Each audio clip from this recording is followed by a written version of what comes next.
Welcome to Talking Time. Today, Ricky and I are talking about motorsport and watches, which are Ricky's most favourite things. Are they? They are indeed, yes. We've got a new person to speak to. And when I say new, I mean personally. It's somebody I've never met before. Somebody that I have had the briefest of conversations with on purpose. Because as I explained before I hit record, I like to take everybody on a journey. And I don't want to have gone down that path before myself. I want to learn new things and be amazed and enthralled as we speak to a new guest on the show. So do you want to do the introductions and we can find out more about how motorsport and watches collide? Yeah, today we're talking to Shami from Omologato. Well, actually founder of Omologato. Hi Shami, how are you doing? I'm really well, thank you, and humbled that you asked me to join you today.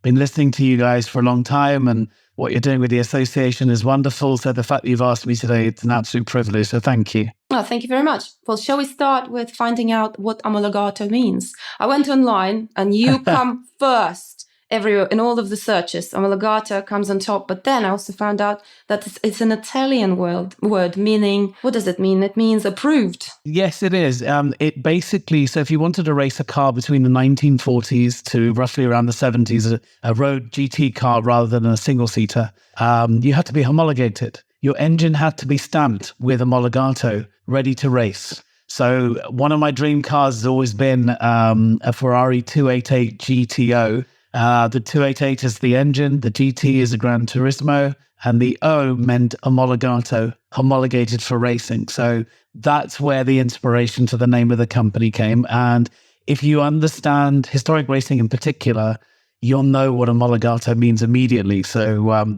that's the story behind the name of the brand, basically. So dreams of a teenager who wanted to own a 288 GTO. That explains a lot to me. Again, I've done no research. I wanted the journey to start here at the start line and by the end of the show, but the finish line, hopefully picking up a winner's trophy. That does explain a lot. I obviously am into cars and motorcycles and things like that. And yes, I understand the terminology where to get involved in a race that a manufacturer has to produce a certain amount of road-faring editions. Yes. Back in the day, it would have been the RS 500 and things like that, all the way through Group B rallying, etc., etc. So there we go. Straight away, I have learned something. There you go. So that's the story behind the name. It's the O, and like I said, a lot of people who are in racing get it straight away. But I'm always happy to explain, the name behind it, because some people think it's Japanese or something like that, but actually means ready to race. It definitely does sound that. Well, okay, we found out the history of the name. Let's find out the history of the man behind the name. How did you get into the wonderful world of watches? So it's 30 years this year, actually, that I produced my first watch. I was 23 years old. Yeah, I know. So although the brand's been going just under 10 years, 30 years ago, I was asked by one of the German manufacturers to build them a range of products. And one of those products was a watch. And I didn't have a clue with where to get one made or who to help me out with making one. We didn't have Google back then. We had the Yellow Pages. And the Yellow Pages in Windsor didn't really help, and I've lived in Windsor all my life. So there weren't many watch manufacturers in Windsor. So I went to trade organizations, as in you had to go up to London to the House of Trade at, the Hong Kong Trade House or the Japan. And I found a guy, and the reason I chose this guy is because he had an English name. Because I thought if he's got an English name, then he's got to speak English, because language, would be a barrier. It turned out it was a guy who had left the UK and gone to Japan and started his own factory. And I think he's about 10 years older than me, actually, but we've been friends since the age of 23. So that was literally out of necessity that I go out and have to produce a watch. And I've been doing private label watches for years for everyone from tire companies to Rolls-Royce to Bentley, that kind of thing, all depending on what budgets they had. So I've done a lot of private label products over the years. We've still got 3 contracts that I look after, which are private label, and they're pretty elite car brands. So yeah, that's the history behind how I got involved in the watch business. And it was basically because somebody said, "Can you?" And I went, "I'll give it a go," and I did. And so that's what happened. Excellent. So what was it you actually did before then when you were asked to produce products? What kind of products were you producing in the past? Well, it was all sort of, so for instance, when, I won't mention them, but when a certain team won Le Mans on a Sunday, they'd say, can you go away and make a range of something for us to go and commemorate this win? Can you make us a baseball cap? Can you make us a jacket? That kind of stuff. And then they said, we really want watches made as well. And they was then, I've always loved watches. So my favorite brand when I was younger, and my first watch that my father gave me was when I was 12 years old. It was a Seiko, black IP plated chronograph. And honestly, I used to just spend hours just staring at it, much like probably a youngster now gets the latest iPhone and sits there scrolling through apps.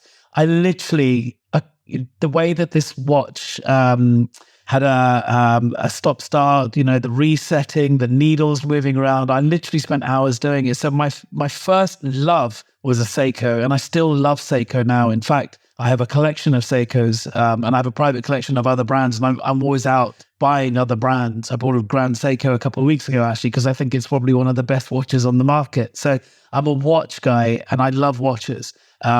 But when this company came along when I was younger, 30 years ago, like I said, and said, can you help me produce one? It was an absolute challenge. It was a thrill. It was interesting. So putting your love of something into something commercial to help, I had a young child at the time as well, at the age of 23. So we needed the money. And when someone said, can you? I said, yeah, let me give it a go. And I did. And it worked. So that's where I started from. My watch love came from that first Seiko my dad gave me when I was about 12. So, yeah. It's good when you can marry your hobby and your passion with your livelihood, because then it doesn't feel like you're working when you wake up. It's fantastic. I haven't worked for 10 years. Honestly, every day is exciting. Every day you're doing something. I was on track last Thursday. We hired out a track for all our customers. It was a commercial thing, but I'm on this track having a great laugh. And I'm thinking, how's this work? And, people bought watches on the day. People paid to cover the cost for the track day because I couldn't do it as a marketing thing. It has to pay for itself. I go to racetracks every weekend.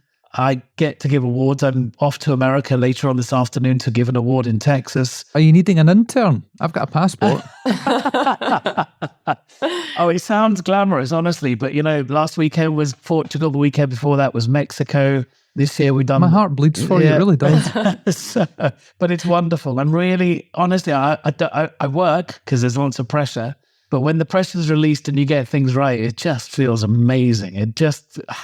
One day someone's going to collar me and say, right, get out. You're an imposter. You're not working hard enough. But, every month we close the figures, and it's a tough retail market out there at the moment. There are a lot of watch brands who are not doing so well, and some big brands are struggling. And, it's been well documented that some of the Swiss houses are struggling. And we closed September 35% up. We've just closed October 45% up on last year. And on COVID years as well, where everyone was sitting at home, using furlough money to buy stuff, we grew 300% that year. So it was massive. But even on that massive growth of lockdown years, we've grown on that. So we're going to be doing so. I'm very focused on not looking at what happened yesterday, always making sure that whatever happened, whatever we do today, at midnight, all our registers say 0. That means we've done nothing today. So what do we do to make sure that we give people the reason to buy one of our watches today? And that's how I get up every morning. It's not a question of, we had a great month, so we're going to chill out and, go on holiday for 3 weeks or whatever. Even when I'm on holiday, I work. The only day I don't work is on a Friday because I don't want to, because I work Saturdays and Sundays because there's invariably some sort of race going on. Like I said, in America this weekend, it's quite intense on Saturdays. It's quite intense on Sundays. Traffic to the website is quite heavy during these days. I'm out seeing people at a racetrack, and I love doing work around a racetrack. I made a film at Le Mans this year. I need inspiration. You can't make a motorsport watch by sitting at home or sitting in your office. You're surrounded by hard materials. You're surrounded by bills. You're surrounded by white noise in an office. But when I go to a racetrack, you get to feel tires. You get to look at materials. You get to look at liveries. You get to look at colors. You get to meet people who actually use your watches in the battlefield. So, and when you're sitting there and you're watching all of this and you see all of this, the inspiration might come immediately, but the inspiration might come in 6 months' time and they get, oh my God, I remember that, or that colorway really worked really well, or those guys won that race, or I met that guy and I want to do something for him, that kind of stuff. So it's the inspiration does come. So although I do go to racetracks it is wonderful to be standing there, it's quite ironic because when I was younger, I used to love going to races, but I couldn't afford the tickets or the food. And I'll tell you the inspiration behind the brand, because it really did it upset me when I was younger that I couldn't get included. But now I go to every racetrack and the tickets are, I put in inverted commas, free, and I get fed for free as well. So it's nuts that, now I can afford a hamburger and a Coke, I get it for free. It's nuts. But that's where the inspiration of the brand came. And if you want, I'll tell you the story with why Omologato is what it is. I'm very proud of my customers. I'm very proud of our price points. For far too long, the motorsport-inspired watch brands were very elitist. So the inspiration behind my brand, I was 29 years old. I took my son to the British Grand Prix. It took us 3 months worth of Tesco money saving up for those tickets, right? I mean, it was hard work. When my wife told me that she'd been saving up her salary to go and get us tickets for the British Grand Prix, I was in tears and I couldn't sleep. I got them in April. That's my birthday month. And it was June, I think the race was. So, April, May, June, literally every night, I couldn't believe I've got these tickets. We went, my son and I, and we had an amazing, the night before, so excited, got up at 6, drove down. So I got there, and these tickets, I thought I'd go and meet my heroes. My heroes, Mika Häkkinen and more Mika Häkkinen than Michael Schumacher, but I thought I'd meet all of them because these tickets were so expensive that I thought that we'd be able to go everywhere. Everywhere I went with these tickets, no, sorry, you can't come here, you can't come here, you can't come here. I felt so excluded from everything. And then there was a stand there of one of the Swiss brands where the watch was £7,000. And I wanted a motorsport watch because I love motorsport and I work with a lot of brands around motorsport commercially. And so there I was thinking, out of these 300 quid tickets, I'd go and meet my heroes. I'd go and see the race cars. But actually all I saw was momentarily cars just racing by me. And then I was sort of told, right, you go home, there's nothing else for you to see here. I felt so excluded. So when I started my brand, I was thinking about I started my brand, I think I was 45. So a few years later, I was so upset about going that race was my first experience. I thought, what about the guys who come with their own packed lunch? What about the guys who come with their sons like I did? My son had the hamburger that day and the Coke because I couldn't afford one, and I was just trying to find a water fountain to keep going the whole day. So I thought, what about those guys in the crowds who are on the banks, who've got the general access tickets, who haven't got grandstand, who haven't got VIP? Why can't the watch industry make something for them? Because it was, in my opinion, it was too elitist. So when I started my brand, that's the guy that lives in my head even now. What about the guy what about me? What about what I want? What about what I can afford? What about the guys who put the tires on your car at the supermarket at the weekend or the trading estate near you? He's a motorsport fan, but he can't afford a $7,000 Swiss watch or a $4,000 Swiss watch. So that's where the inspiration of my price points came, was I want to cater to that guy. I want to cater to 29-year-old broke me, right? What can broke me, who has just an average, an average income, average job, whatever average is up to you. But the average guy who loves motorsport, the watch industry completely excluded them. Motorsport completely excluded them from the experience. So what I wanted to make my brand was inclusive. If you have a job, if you wanted a motorsport watch, you could have an authentic motorsport watch. And authenticity is the big thing. It's not just because I see a lot of competition coming up on social media. Hey, it's a motorsport watch. Well, okay. Why is it a motorsport watch? Well, is it because you put a stripe on there, or what? Is that why you call it motorsport? I mean, I know I'm sort of jumping a little bit, but this is really relevant to me talking about authenticity behind my brand. In 2021, 2022, we got investigated by HMRC, which wasn't fun. And they spent 8 weeks going through our books because 65% of our gross profits were given away to motorsport in sponsorships sponsorships and profit shares and all that kind of stuff. We were giving so much money away to motorsport that they thought I was cleaning money up. which I thought was hilarious because I thought I'd love to know how you clean money, but By giving it away. from getting it from somewhere and we paid corporation tax. We sat with them for 8 weeks, and I've got a letter up in the office. It's framed now, and it's from the HMRC. And it basically says words to these effects: "Thank you for your cooperation. We're satisfied with everything we've seen. We've never seen profit given away like this before. Percentage of profit given away like this before." So the authenticity of what I do is paramount. I'm not just calling it a motorsport watch because, hey, it might sell and I might do some marketing around it. I'm so heavily involved in motorsport to the extent, and this hasn't been announced yet, but I'm happy to share this online because everything's been agreed and what have you. I'm going to be part of the FIA in January. So the FIA, mate, when they called me, it was almost like I thought this was one of those spam emails, but I've been in and out of Geneva for the last 9 months, talking to them about the commerciality of how to bring value to motorsport, because motorsport's becoming irrelevant. My son is 29 years old. He lives in the center of London. I love cars. I love motorsport. He doesn't. He says to me, "Pops, you're wasting your money. Only if you want a car, you press a button and it turns up 10 minutes later, and then you get in it and it takes you somewhere and you're out of it." Whereas, fools like you collect cars, or you love going out for drives and track days. He said, "I can't see the point." So here we are, both with the watch industry, right? Because there's loads of watch companies that come out and they've got the what. We all know what the what is, right? Where's the why? I'm continuously talking about the why. Everyone's got the what. So you can, if you wanted a hatchback tomorrow, you could go and buy a hatchback car, right? But you probably have an affinity with a brand because they told the story of the why. Why come along and buy this car? Why buy a bright red Italian car? Why? There's no reason to, but they've told the story so well that you want it, right? It's that. So with what we're doing, the why is really important. And to be involved with the FIA, who bought some watches off me about a year ago, which is great. And, they spent money with me as well.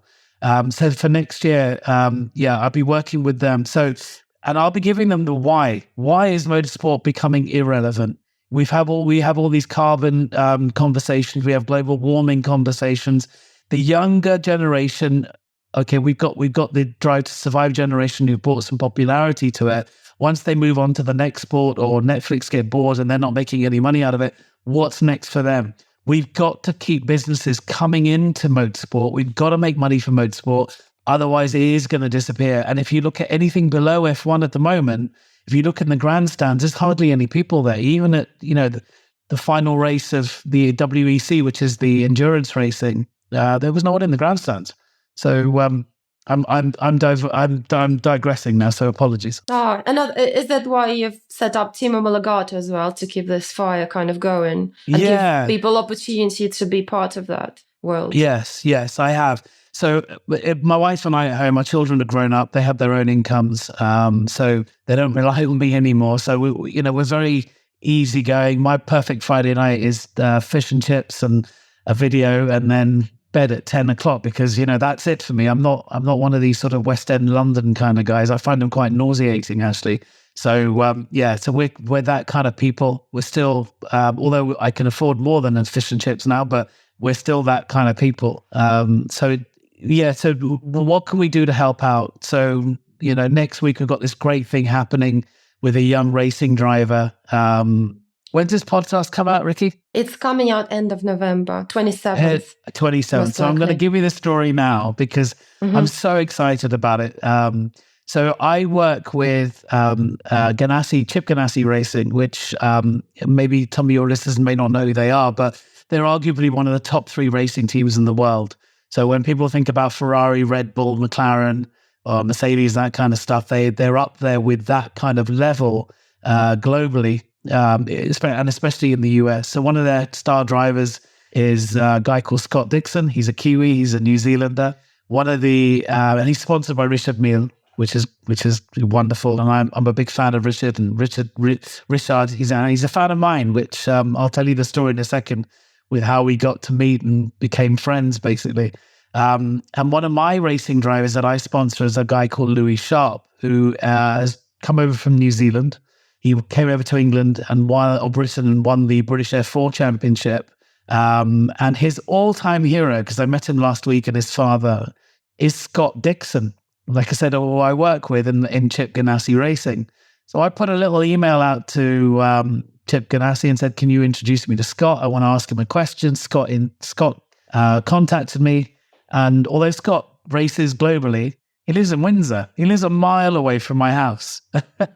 And we eat in the same Indian restaurant every Saturday night, but I eat at 7 and he eats at 8 o'clock. We always miss each other. So I said to Scott, will you meet Louis? And he goes, dude, I would. Let's make his day. Louis worships this guy from a small country of New Zealanders. I think there's 10 million. They produce so many amazing racing drivers, including Bruce McLaren.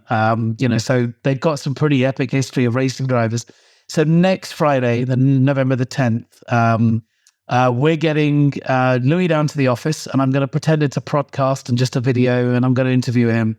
And then the idea is I'm going to ask him if he wants a cup of coffee, and I'm going to ask the guys, shout out, oh, can you bring some coffee, please? And the guy who's going to come in with the coffee tray is Scott Dixon. I literally cannot wait to film it. I cannot wait to surprise the guy. But because Scott is sponsored by Richard Mille, I thought I would send and speak to Richard and say, listen, I don't want to tread on your toes.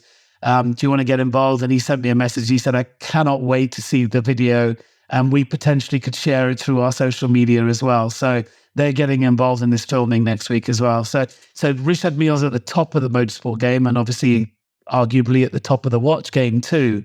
Whether or not you like his watches is it's up to you, but he is his workmanship is at the top level, and we're at the entry level. We're at the sort of you start your motorsport watch journey with us, arguably.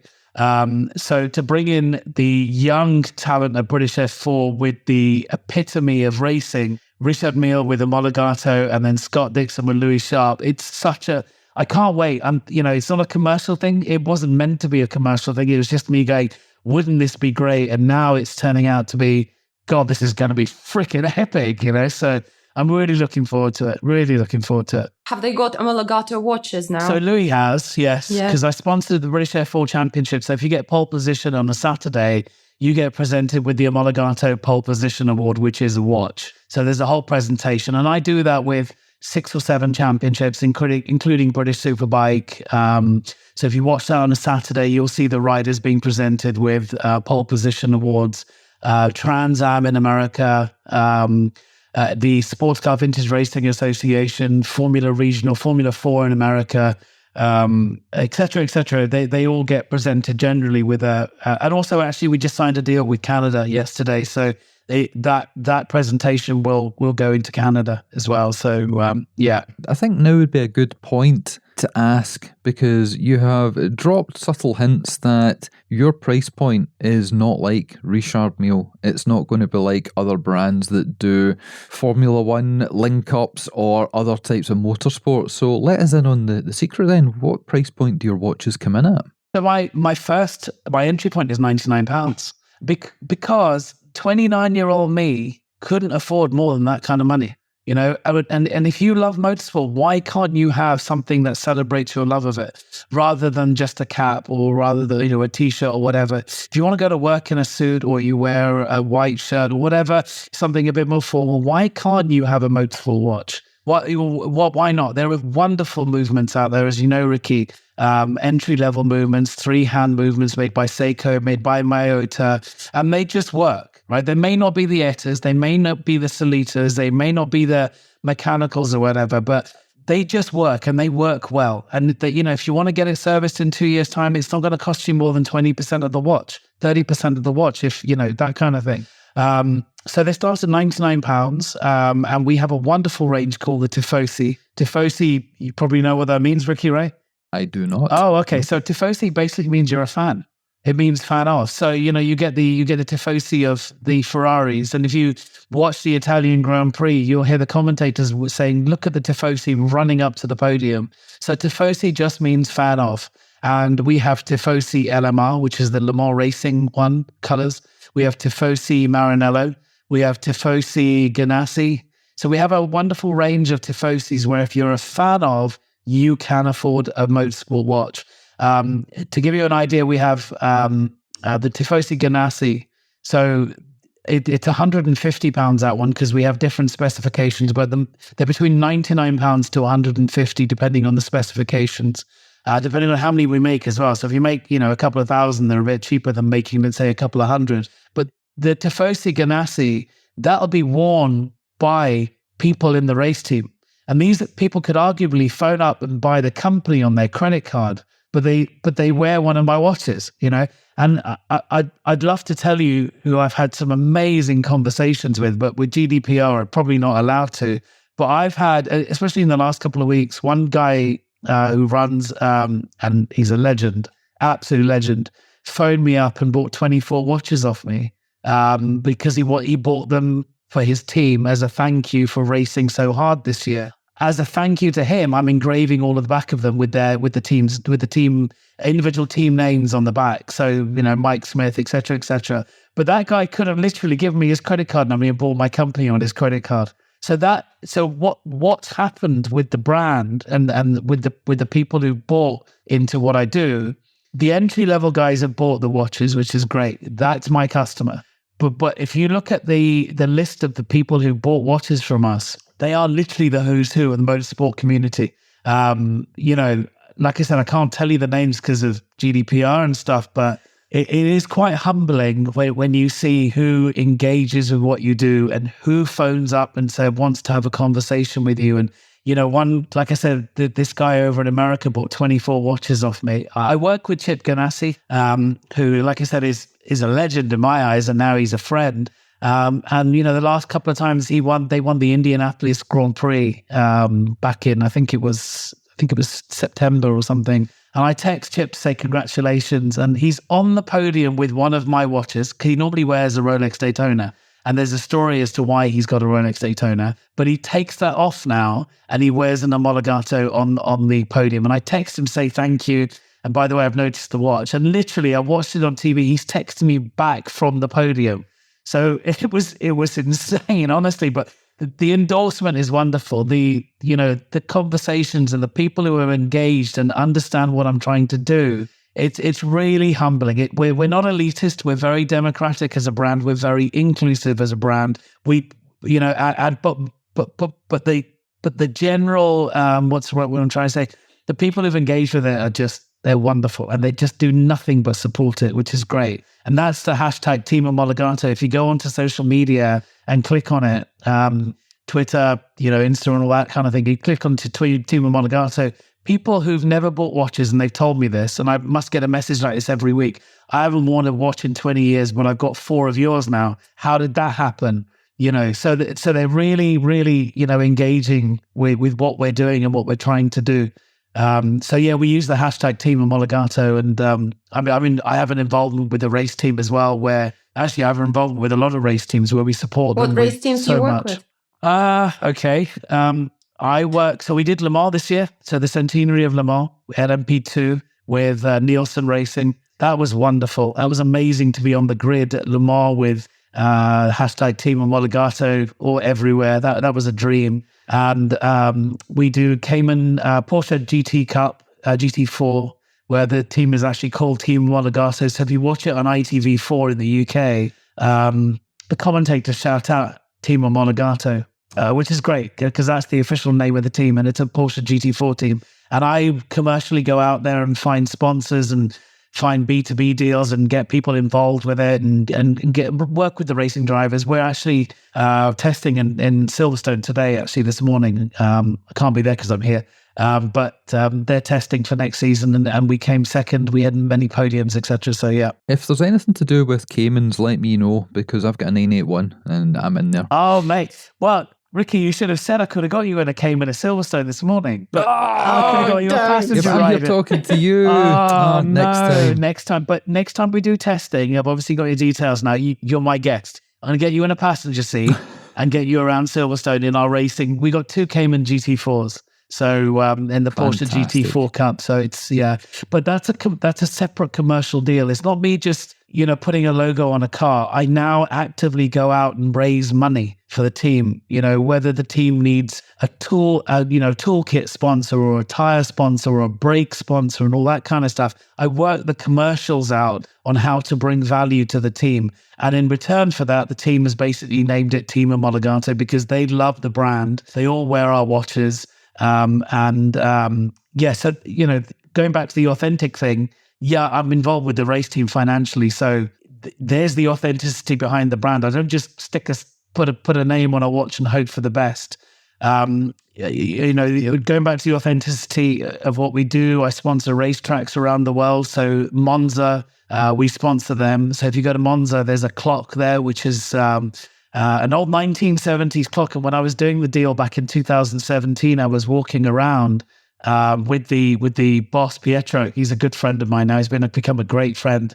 And I looked at this clock and I said, "What are you doing with that?" He said, "Oh, that's just junk. It's been there since 1970 something, and it's had a motorbike advert or a scooter advert in there, which hadn't been removed since 1983 or something, and the clock never worked." So I found somebody in Milan to recommission the movements, clean up the dial, paint it up, and put our logo on there. And then I got a car resprayer who I knew locally in Milan to come in and respray this clock. It's about 15 foot high, like a column thing. It's about 15 foot high. It's probably only, 10, 20 centimeters square. So it's a square sort of column thing. And at the top of this column is this wonderful sort of rectangle clock. And it's called the Omologato clock. And I get customers who go and visit Monza, taking pictures underneath it and wonderful stuff. So we've got a bit of furniture at Monza, which is wonderful. I sponsor Imola, which is another great racetrack in Italy. I sponsor Portimao in Portugal, Virginia Raceway, Watkins Glen over in America. We're talking to 6 others around the world, and we're becoming the official timing partners for all of them. So no other brand has done what I've done with sponsoring racetracks. None of the big Richemont brands and the obvious ones, they've never ever sponsored a track, whereas I've done it. I've done the B2B. And I haven't just turned up with a checkbook and say, right, we're going to make a watch and here's money. I've actually said, right, do you need a fuel partner? Do you need a tire partner? Do you need a tarmac partner? Do you need a hot dog partner and all that kind of stuff? Because I've got a great network of great companies around the world who just want to have doors open for them. So, a hot dog guy in New York might want to sell hot dogs in Portugal. I don't know. It's that kind of value that I look for. And people think, and quite wrongly, they think that I just have this unlimited amount of money and just keep writing checks out for stickers. And I really don't. We just did the Radical World Championships. Radical is a race car championship in it's an English brand, but they race all over the world. They've got dealers everywhere, from New Zealand to Korea to North America to Brazil, etc. And they raced last year and did their world championship in Las Vegas. But because I sponsor Portimao, I put the deal together for them to all come over to the racetrack that I sponsor. So all 33 countries came over to Portugal a couple of weeks ago, and it became the Omologato Radical World Championship in Portimao, where we sponsored the event. But not only did we sponsor it, but I bought the racing championship to Portimao. So Portimao, the racetrack, made money out of me. And I don't want the money back in cash. I want them to invest it in more signage, more livery, more activation for the brand. So yeah, I don't have an unlimited amount of money. So it's all, how can you make money? How can we make money? How can we make motorsport work? And in the meantime, I run a watch company. So how can we also sell watches as well? So it's quite complex and every deal is different. Shall we talk a little bit more about the watches? Because Ricky's got some on his Well, I was about to jump in because we've kind of learned everything about motorsport, but we've not learned how you've taken the ethos and the thought process of motorsport and the inspirations and turned it into watches. And like I said at the beginning of the show, it's a brand that I didn't know anything about, and I'm learning just as much as Katia is. She's obviously spoken to you a number of times, but you sent me up some watches to have a look at. Yeah. And you said, go on the website, pick a few, go wild. And I did. And every watch you sent up is completely different looking to the next watch. Yes. So where does the ideas for the designs come? The inspiration you get when you get the buzz of the high octane fuel walking through the paddocks. But how does that transform to the sketches that I can see on the webcam as we're chatting in the background there? How does this all come? So, you're right. Each watch I design, I don't. So people have Amiga, for instance, has a clear identity, and there's a couple of other brands. And when I first started out, someone did criticize me and say your identity is quite different. And I quite like the difference and everything. I don't like just one particular thing with different colors and different whatever additions. So the 3 that you have there, I know you chose 4 in total, and 2 of them unfortunately sold out, so I couldn't sell them. So apologies for that. But you got 4 different, very different watches there, and all 4 of them I started off on a journey and worked out what to do. So we'll start from the right. This is not a visual thing, I know, but I'll go with the right. So the one that you're pointing at now is the Can-Am Black Edition. So Can-Am racing has always been epic for me, and epic for a lot of people who love motorsport. It was unregulated racing in North America. You basically turned up with the car, and the guy with the biggest engine won. It got crazy to 7.7 litre V12 engines with over 1,000 horsepower, unregulated exhaust. It was totally unregulated, but the prize money was so big that people like Bruce McLaren got involved, John Surtees got involved, but the peril, the chances of coming out of that race was quite poor, actually, because so many people died. The clear colors and the letters that you've got on, the indexes that you've got on that dial, it was very much orange. The papaya orange was a massive feature of that racing series. Even the logos that they had, the Can-Am logos, will always use that orange. And those numbers that you've got on there, that on the indexes are in that particular font, because that was the font that they just put on the side of the car. So that's why I picked that font. So and then the 2 colors that you have there were the prominent 2 colors. So you've got I want to say beige oatmeal color, and then you have the bright orange, the papaya orange. Both of them really prominent in that series. Now, if you flick that over, there's a really personal story behind that watch. A friend of mine who worked at Goodwood, a guy called Henry Hope Frost, when I first started out, he saw the value in what I was doing, and he did a bit of PR for Goodwood, the racetrack, and he basically said, "Can I help you out, because I can introduce you to the motorsport community, and let's work together." And we worked really closely together.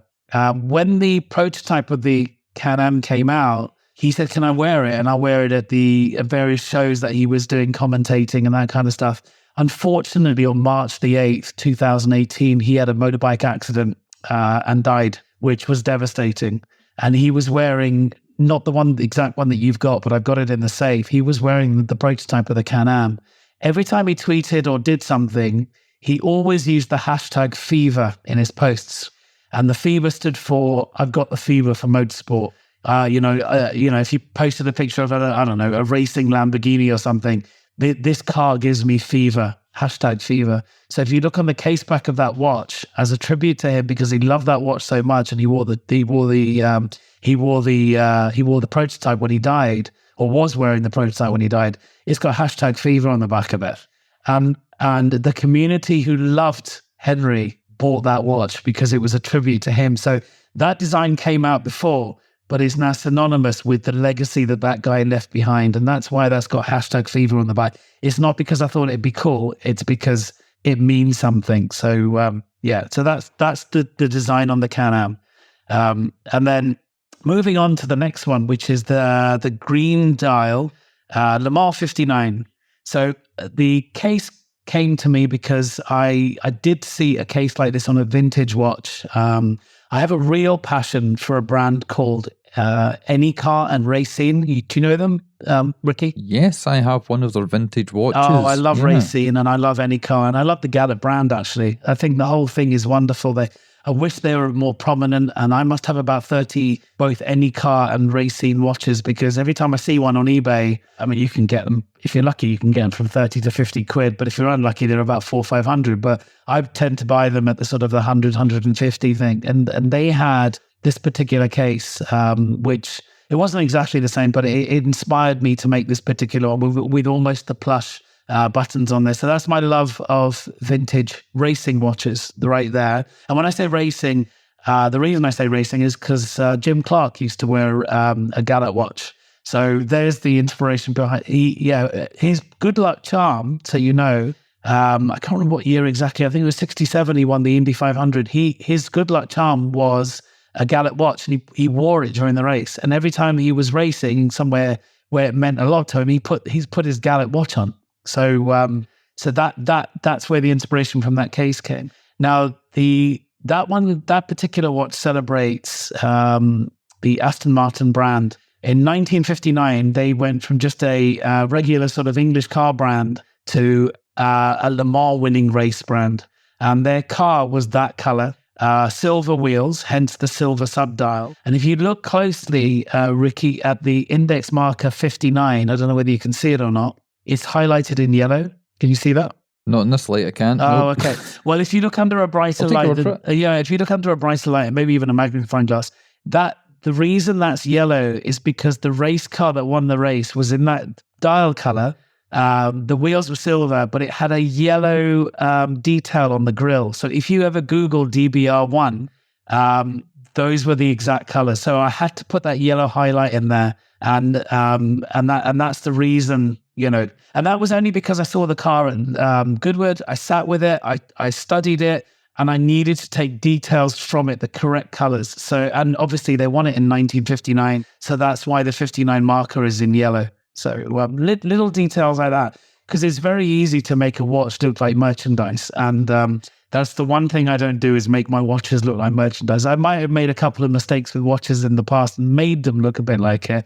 But yeah, so subtle details. So if you know. That does explain a lot looking at it. Yeah. And the two watches, you'll obviously have to look on the website to see what we're talking about. This is an audio podcast after all. Yeah. But they're completely different. And then we move on to the remaining two that you sent up for me to have a look at. Yeah, so Classic Timer. Classic Timer. A lot of my customers were saying we love the brand so much. Let me just tell you very quickly, 95% of our customers have at least two Omologato watches. Over 40%, because we did the survey about 18 months ago, and we must have had about 1,000 people replying to the survey. So it's quite a good sort of, cross-section of people. 95% of them had two of our watches. Over 40%, I think it was about 43 or 44% had over 10 of our watches.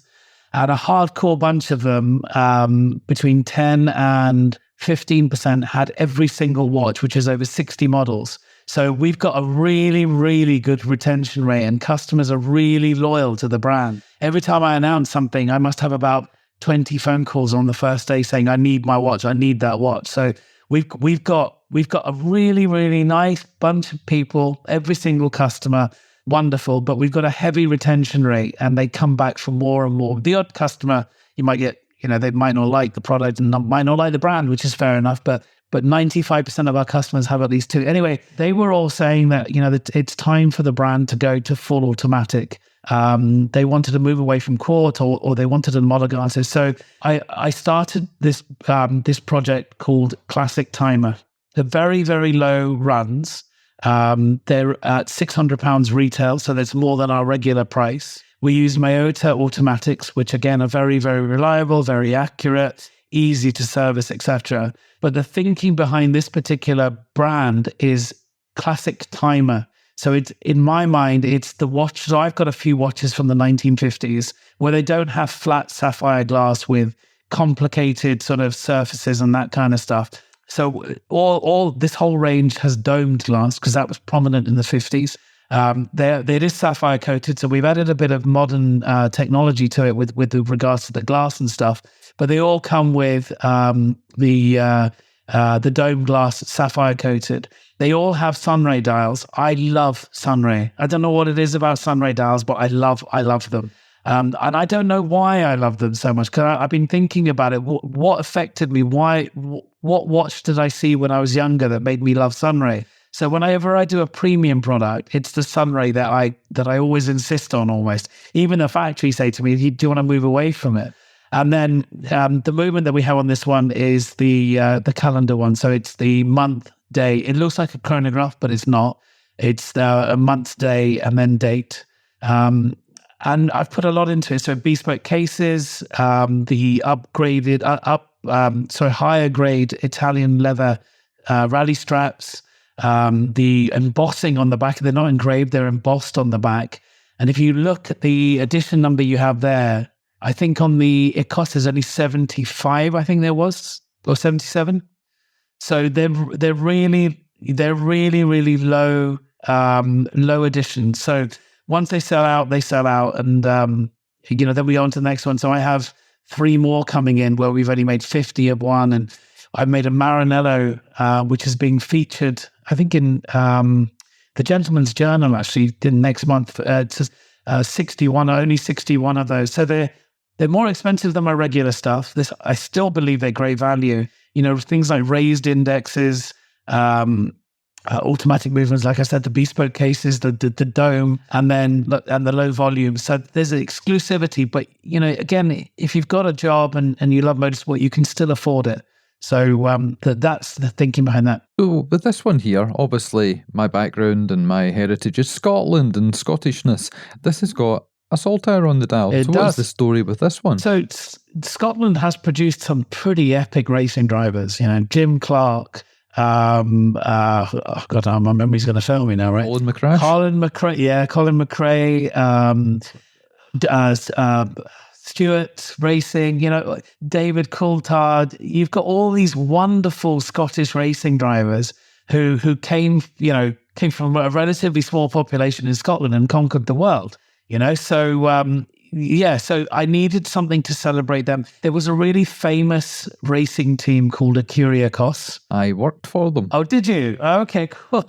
I worked on their Jaguar XF project. Oh, wow. Okay, so you know the family and stuff. So back in 1956 and 57, Jaguar, basically they ran Jaguars, and they were a privateer team, and they decided to go to Le Mans, and they went to Le Mans in this Jaguar D-Type. And they won Le Mans both 1956 and 1957. So, that was a massive turning point for Scottish racing, a massive turning point, and what's the right word? It got a lot of Scottish people back into motorsport and inspired them. That's the word I'm looking for. Inspired them to go out racing. So Scottish racing needs to be celebrated. So that's why you've got the classic timer it costs. And the amount of Edinburgh and Glasgow delivery addresses we've delivered that watch to has been brilliant, And again, when you see the names who bought it, it's wonderful, really, really wonderful. So that's why you've got the Ecos. It needs to be celebrated. That nation needs to be celebrated. Right, okay, well, we should probably close the show because we're getting near the end of our chat here. We could speak for hours. I don't think we've scratched the surface, so me and you are going to have a talk offline about future endeavours. Yeah. But the final one that you sent up to me, and I did pick this one, this was one that you happen to have in stock. This has got a look. This has got a very specific look, so take us through it. So when I was designing, there were 4 watches with this particular case. Again, it's bespoke. You look at the history of racing, you look at the glory years of motorsport, you look at through rose-tinted glasses with vintage watch brands and what have you, because there was in my opinion, there was an era when watch brands just became bigger and bigger and worse, in my opinion. So I always look to my inspirations of the 60s and the 70s. This particular case comes from a 70s design that I saw. I can't remember the brand, but I really wanted to make this like a 70s inspired watch. Again, it's a Sunray dial because I love Sunray. I sponsor Portimao, arguably I would say one of the best tracks in the world, actually, for facilities and everything else. It's just an amazing place. Everything in Portimao is silver, it's aluminium, it's glass, it's modern, there's LED lights, all that kind of stuff. There's not much, there's hardly any history there because I think it's only 10 years old. I wanted to bring a little bit of design history into the case, as in some historic relevance to it. But I wanted to keep the colors exactly how the track is now. And if you've never been to Portimao as a racing fan, even on a non-race day, it is, the materials used there, there's slabs of concrete, etc., etc. So that's why you've got that clean metal, aluminium, clean look on that particular Portimao watch. And again, it's wonderful. I mean, it's one of our best sellers, and people who've raced there, people who've won races there, they bought that particular watch. But I love the 70s. I'm a 70s child, but I love the 70s and the inspiration. But And the case shape on this one is very reminiscent of, as you say, when the space race was kicking off, Yes. 69 forward. yes. And there are loads of brands out there that back in the day used something quite similar to this. So what would you say was your sort of design inspiration? What would you call this case shape, and which model is this called? So the case shape, along the journey of me looking at watches and talking to people about watches, actually, it's funny you should say that, because one of the racing drivers that I work with in America, in 1970, an astronaut from NASA came to his racetrack, and he showed me this watch as well, swapped him one of the original NASA prototypes, Amiga watches, for racing lessons, Wow. driving lessons. And he still got the watch, by the way, because I saw it about, it must have been about 3 or 4 years ago. And on the back of it, it's engraved NASA prototype on the back of this Amiga. And they gave the astronauts these NASA prototypes just to wear. But because this guy wanted driving lessons in America at the time, he gave him this particular watch. So maybe that's what stuck in my head, that particular design. And I've heard stories that I don't know if they're true, because there's a lot of folklore and hearsay when it comes to the watch world and space exploration. But I had heard or read that the original watches that were provided by different manufacturers, it could be Boulevard, it could be Omega, it could be anybody, to the astronauts, they remained the property of the American government and NASA, and they weren't allowed to sell them on. So the ones that appeared for sale and ended up with other people, that's stolen property. Oh, wow. That's interesting. I'm going to get a photograph of this one now so I can share it with you, because the story behind it is fascinating. This bloke turns up, said, I'm an astronaut. The guy said, yeah, well, he said, can I have driving lessons? But I've got no money. And he took his watch off and said, do you want us to watch it? And he went, all right. And they gave him a few laps in a race car. The guy still got the watch, and he's got written on the back NASA prototype, and it's an Amiga. So perhaps that's where my inspiration from that case came. I mean, the thing is, racing has a lot of history. Watches have a lot of history. You can go out and make a square case. You can go out and make an oblong, or whatever you want to do.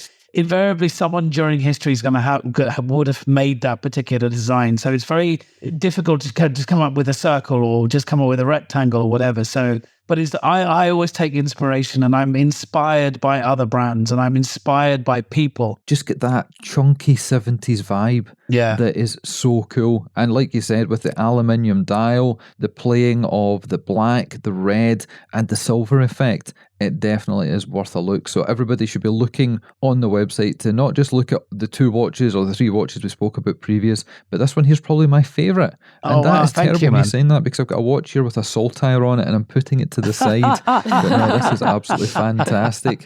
Yeah, you've converted me. And it's so strange, because when I don my other hat, when I do podcasts and obviously run the Scottish Watches podcast, that's how me and Katya, obviously working with all the different manufacturers, all the creators, the artists, from Christopher Ward on one end, you mentioned yourself on one end, Richard me on the other, we talk about Christopher Ward and Roger Smith and everything that goes in between. But I'd never heard of your brand before, and I'm feeling quite ashamed of that, because you've got the history. You've not been around for 2 years or 1 year. You've got so many great watches, and the stories are fantastic. It reminds me of speaking to somebody like Neil Duckworth when he recounts tales of working with David Coulthard, bringing TAG to the UK, working with Ron Dennis, all the McLaren team, getting into sticky situations that we can't talk about on air.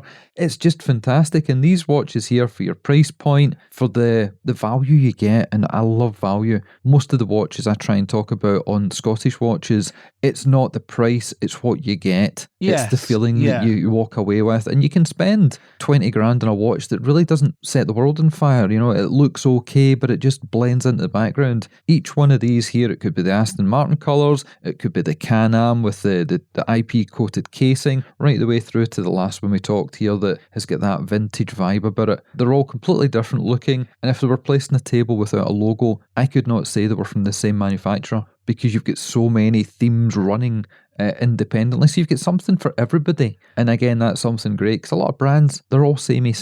You definitely haven't got that. So yeah, well done. Thank you, Ricky. I really appreciate it. You know, it's lonely running a watch company, and it's tough. Don't get me wrong. It's really, as anyone who's running a business in 2023, it's or any year, it's tough, because we've got to tell a story. But I'm really pleased that, you know, we're beating records from previous years where things were arguably a lot easier than they are now, cost of living, et cetera, et cetera. And we're still growing. We now retail in over 200 stores worldwide as well. As we come to the end of the show, I don't really want to press the stop button, I don't want to start the edit process because there's so many more tales to tell. But before we do let people get on their way, is there anything else you'd like to regale to the listeners? I want to just tell you that, we retail in nearly 200 stores worldwide. So the brand is growing a lot physically with physical sites. We work with On Time throughout the Middle East. But also a big endorsement is the Amiga retailers over in Indonesia, Malaysia, and I think, the Philippines as well. They bought into the brand. They love it so much. The guy who owns Amiga over there is a massive petrolhead, and he read about me in one of the magazines. And he loved the brand so much that he's invested heavily into it with regards to retailing it out there. So to get endorsements like that from, in inverted commas, watch people, telling the story of the motorsport, bringing it together with a product, and now watch people are getting involved, it really is a massive endorsement for me and the brand and to my customers as well who've bought into the brand. So I think it's an important thing that we are online. We do sell from our offices in Windsor, but we have over 200 stores that now stock the product as well. So it's not, I know you haven't heard of us, which I'm here to tell you I could probably bore you for another 1 hour, but there's loads going on with the brand, with the community that we have, and it's wonderful. So that was it. For those of our listeners who haven't got an Omologato watch yet, how do they rectify it? Where do they go? Should they go to a certain show that's happening, Katya, next year? Yeah, that as well. Shami will be exhibiting. And, I'll be there. I'm really looking forward to being there. I think he's getting something special ready for the show as well. I'm going to make a very small number. I don't know whether it's going to be 1. I don't know whether it's going to be 5. I don't know. But if you want to buy a very special watch, we're going to be just selling it at that event. It won't be online or anything. So, and with that, there'll be some other incentives. We have a race team. So if you buy it from there, you'll be one of our guests at a race weekend too, that kind of stuff. So we'll put a lovely package together. So, but do come because Katya is going to be there. So you want to meet her, right? Of course. Well, Ricky will be there. Ricky will be there. Oh yeah, I'll be there. We're going to be recording, as I say, donning my other cap for the day. I will be recording lots of content, lots of video, and a live podcast for Scottish Watches at British Watchmakers Day, which I cannot wait for. The amount of brands that are going to be there, the amount of people that Katya has spoken to that have bitten her hand off when they've been given the opportunity to come along. It's over 40 brands now, is that correct? At this one show? Yeah, over 40. All British watch and club brands. You've got a great bunch of people supporting it, and we're all friends, which is great, so it's good. Well, you mentioned Dawn at Vertex earlier on, and the thing is, everybody is connected in the UK. We speak to one brand, and instead of spitting teeth at the next guy, they're friends, they go for drinks together. You've got Nicholas at Fears, you've got Rich at Studio Underdog, through to Mike France, Christopher Ward, and all the rest of them, all fantastic folks. It's a wonderful community. We all have the same struggles to put. It doesn't matter what the price points are, and to phone these people up and get support and say, how are you doing? And Don at Vertex, he's a proper dude. He'll tell you as it is, and he'll celebrate you, but also say, this is what we're doing and how do we get this? And I'm happy to give advice because we all just love what we do, right? So it's nice. It's cool. Brilliant. Well, if people want to check out your wares, where should they be going? Do come and visit us at omologatowatches.com. That's our UK website. We do events. We do an event called Chronos and Cars where it's exactly what it says on the tin. It's all about watches and cars. So do come and visit us and do keep an eye out on our social media with when the next one is. I try and do as many events during the year as possible, but omologatowatches.com, or pick up the phone. I'm here for a chat. I love talking. Well, that brings us to the final lap, and the checkered flag is in sight, I suppose you could say. Well it's been done. an absolute pleasure learning about a brand that I do feel sheepish not knowing anything about. But hey, every day is a school day, and as I say, I'm an enthusiast. I am not an expert, but it's been fantastic having you on the show, and we're going to have many conversations offline because you've piqued my interest. podcast about many different things. So I wish you all the best. I fully recommend that everybody listening goes and checks out your website, your Instagram, has a look through all these fantastic timepieces that you've got, again, at affordable price points, making it economically viable for the enthusiast who doesn't have a spare $7,000 or $10,000 in their pocket. And that is us. So check out the Alliance website, check out the Instagram, and that is the end of the show, Katya, isn't it? It is. Thank you, Shami. Oh, you've been wonderful. Thank you so much. Thank you.